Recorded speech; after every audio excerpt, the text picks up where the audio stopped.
It's my feel-good breakfast show. Welcome back, you beautiful souls. Thank you so much for tuning in ahead of another bumper weekend of sports. Some great local action. Of course, the Currie Cup going down to the wire yet again, which is what we love from the oldest rugby competition.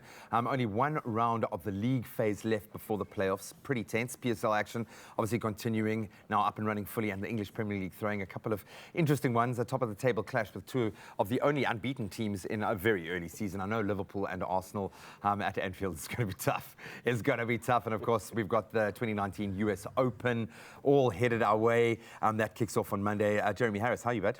Good to see you, bud.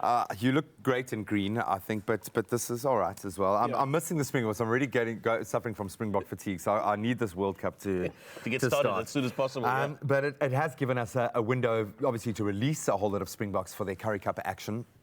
And this is intense, man. This Currie Cup has been intense.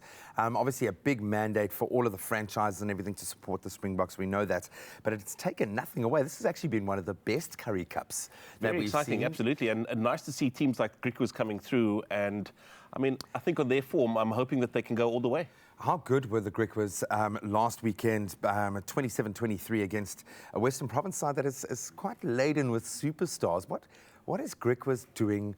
Because they look like they expect to win every match. Look, I mean, I think what they've done in particular, which the other teams haven't been able to do, I think to be fair to them, is that they've had consistency. They've had the same, continuity. They've had the same personnel. The guys have developed a relationship with each other, and I think that's helped the teams in their the team in their performance. They obviously they've earned their place in the semi-final, so kudos to them. So hopefully they can follow through and make that happen. Western Province, how are you feeling about this team? Obviously Damian Willems, do you think he's going to get his starts at fly half? Does that make you exciting? I like him. He's a very exciting player, and particularly I like him at 10. And I like the fact that Province have now been able to bring back, all of their Springboks who were released the previous week to go to, international duty. And I like the fact that you've got Lates at fullback and Willems at 10. I mean, those are the two most creative players. X-factor, yeah. Big underline under both of them. So I like that.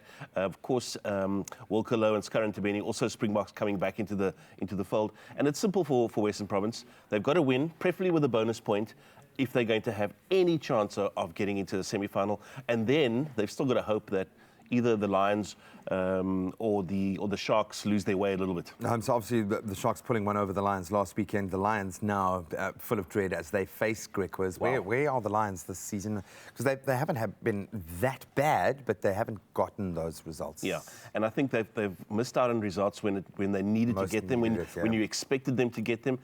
Lions at home should be a sort of an undeniable kind of a win there, but not been possible.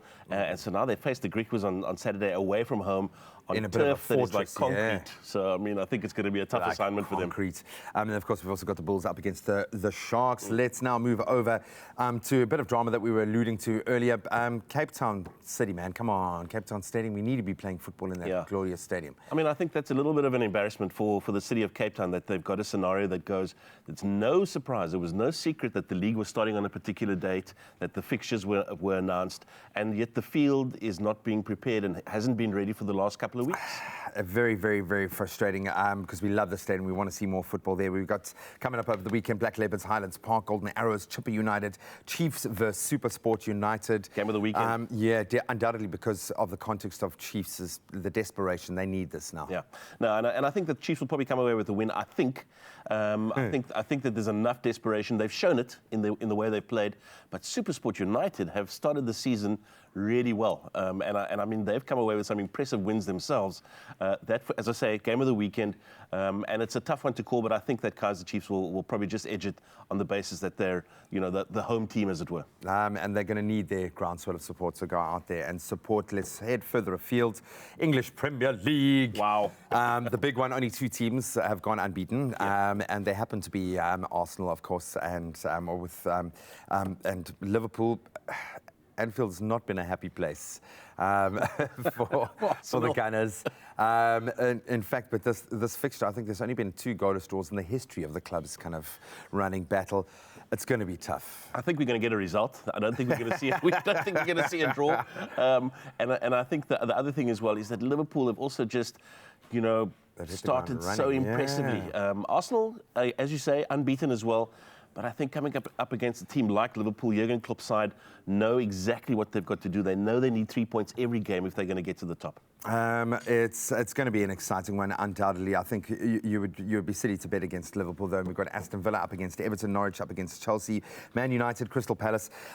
We are hoping that Tottenham will continue their form against Aston Villa.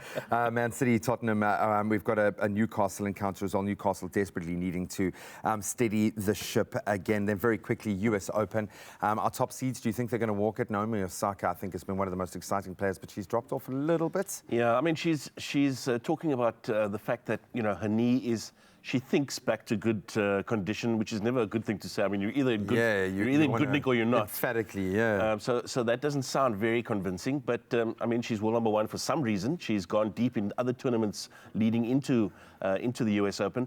So she's got a chance, I guess, but I mean, wow, the mouth-watering clash surely has got to be Sharapova against Williams in the first round. I don't think that's happened. How did that ever come about? So I mean, that's going to be a great first tussle. And watch out for Ashley Barty, and it's great that we are putting so much focus on the women's game, because that's where women's tennis is at the moment. Really, really, really exciting. And Novak Djokovic, he is the number one seed, and I would say he's probably the favourite. He's had a fantastic year. Whew, I think we fitted in a huge amount there. Well done, my friends. You can let us know where your allegiances lie, especially when it comes to Curry Cup action. Who is going to make it through? Are Province going to make it through? Are the Lions going to make it through? How is it all going to play out? You can let us know who you are loving and supporting.